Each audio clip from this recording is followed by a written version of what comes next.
So, embracing our own truth and daring to articulate and share it takes courage. Let's talk about courage and authenticity. E. Cummings, the American poet, wrote, "It takes courage to grow up and become who you really are." So let's explore what Cummings meant by this. Authenticity and vulnerability go together. They are often companions. And being vulnerable takes courage. It does take courage to be vulnerable. It takes courage to stand up for our own values, and it takes courage to set boundaries, especially if they don't fit with the views and opinions of others. Others may be family, friends, colleagues. And it can be so very exposing. And there's always a risk when speaking openly and authentically. The risk is that we might be disapproved of, that we might be disliked, that we might be rejected, or judged, or excluded.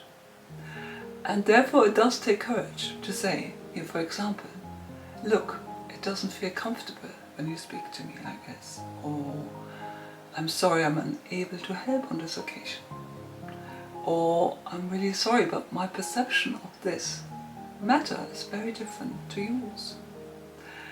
And we know from our own experience it can be very exposing to express an opinion that is not popular.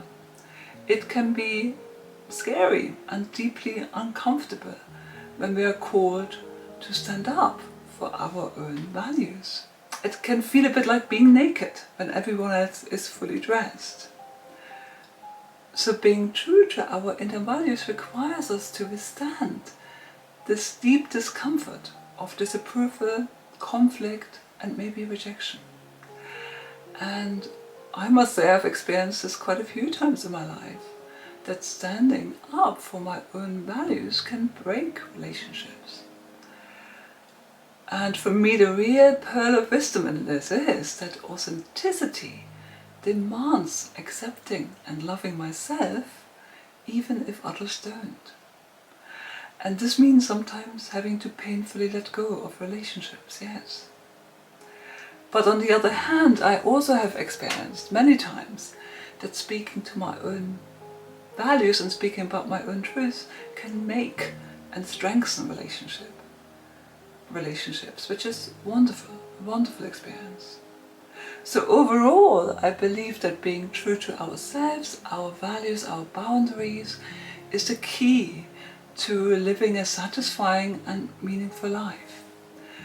But if you think about it, what is the alternative? The alternative is wearing a mask, hiding and concealing who we really are, and this often goes hand in hand with emotional difficulties. So I will conclude this video with some thoughts from Brené Brown, the well-known researcher, writer and speaker. And her thoughts really add a valuable dimension to the reflections on authenticity so far. Brené Brown states that the only true belonging is the courage to stand alone and belong to ourselves.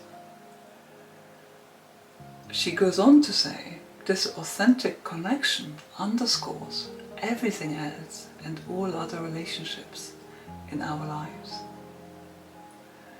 So, the answer to the question of this video that I posed in the beginning, what does it take to be authentic? The answer is this, in short. Authenticity takes commitment and courage to belong so fully to ourselves that we are willing to stand alone. And I'm quoting Brené Brown here. She says, this place of solitude is a place as sought after as it is feared.